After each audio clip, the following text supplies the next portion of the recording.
We will be performing passive range liftoffs for hip internal rotation using an alternate setup here. So for many people, when they do the passive range liftoffs for internal rotation, most people would just do it from 90-90, right? So that would be from here, pressing this knee to the ground, trying to lift this foot, get up into the air as high as I can.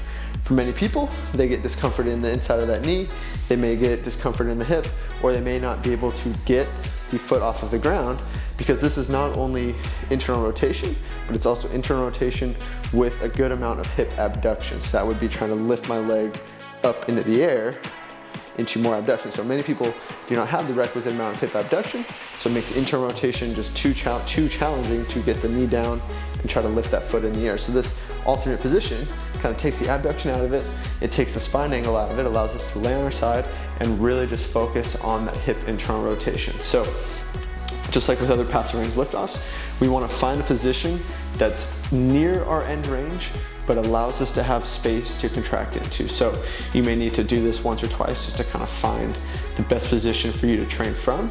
But you can use the box, you can use the bench, and then if you have something that's, maybe high enough, but not quite high enough, you could just set something on top of that surface just to elevate you a little bit. The key is to get your passive range lift off about anywhere between 1 to 2 inches up into the air. You want to be training close to your passive end range, but still have room to actively contract into. So to set this position up, we're going to take a foam roller or a foam roller or a yoga block or a large book, something that allows you to squeeze between your knees, create tension there, and then rotate the foot off of a stool, box, bench, coffee table, really anything that you have. So set the position up.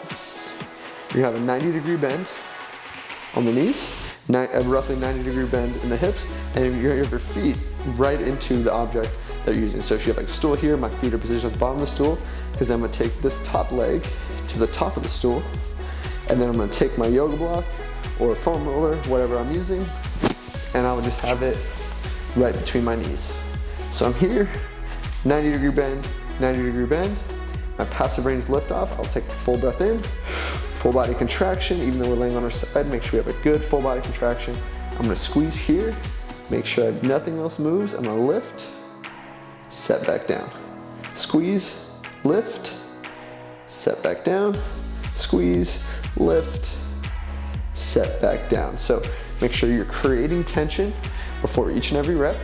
The amount of reps you do, along with the amount of time that you hold each rep, will be variables that are dependent on your program, your needs, your goals and abilities.